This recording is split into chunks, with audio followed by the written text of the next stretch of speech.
नमस्कार, आप देख रहे हैं नेक्स्ट 9 न्यूज़। मैं हूं कपिल आपके साथ।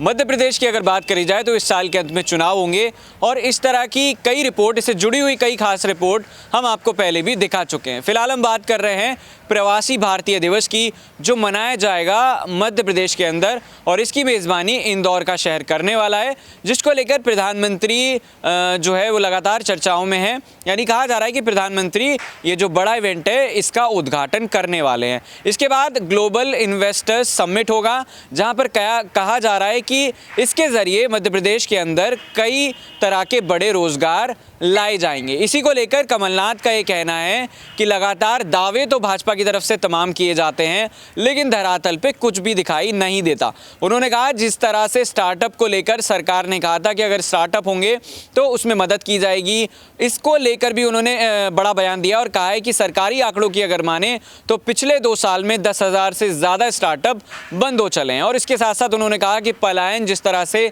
बड़ी समस्या बना हुआ है और उसके ऊपर केंद्र सरकार के साथ साथ राज्य सरकार का भी कोई ध्यान नहीं है। तमाम तरह की बातें वो कहते हुए नजर आए। एक खास रिपोर्ट आपको दिखा रहा है, इसके जरिए आप समझने की कोशिश कीजिए कि कमलनाथ कहीं ना कहीं इशारा कर रहे हैं लोगों को कि एक बार फिर से उनकी सरकार बनाई जाए, क्योंकि पहले ही वो ये कह चुके हैं कि 15 साल बाद बनी सरकार को भाजपा ने 15 महीने नहीं चलने दिया और सौदेबाजी वो भी कर सकते थे, लेकिन कांग्रेस का इस तरह से कल्चर नहीं है जिस तरह से भाजपा सौदेबाजी कर सरकार बनाती आई है। शिवराज सरकार का दावा है कि अब तक अगर बात करी जाए तो बड़े छोटे जिस तरह के व्यापार किए जाते हैं, 17,15,000 सूक्ष्म और लघु और मध्यम इकाई के जो बिजनेस हैं वो पोर्टल पर रजिस्टर्ड हुए हैं। और सरकार, जो शिवराज सरकार है, उसका दावा है कि 16.52 अरब अमेरिकी डॉलर जो है, इंडियन अगर रुपयों में बात करी जाए तो 1,37,000 करोड़ रुपए से अधिक का निवेश हुआ है। युवाओं की अगर बात करी जाए तो उन्होंने कहा कि 73,05,000 रोजगार के अवसर भी युवाओं को मिले हैं।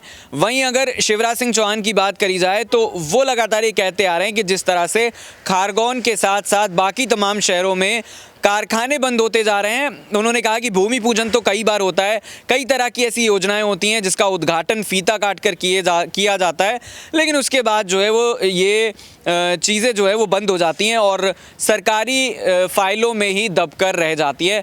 तो कहीं ना कहीं कमलनाथ का इशारा था भाजपा की तरफ, उसकी खराब नीतियों की तरफ। अब ये देखना होगा कि जिस तरह से चुनाव को लेकर वादे और दावे किए जा रहे हैं उस पर जनता कितना भरोसा करती है। कमलनाथ पहले कह चुके हैं कि केंद्र में अगर उनकी सरकार आती है तो ओबीसी रिजर्वेशन के साथ साथ जो पिछड़ी जाति हैं उनको भी मुख्यधारा में लाने का काम किया जाएगा, उनकी बेहतरी के लिए वो ज़रूर कोशिश करेंगे।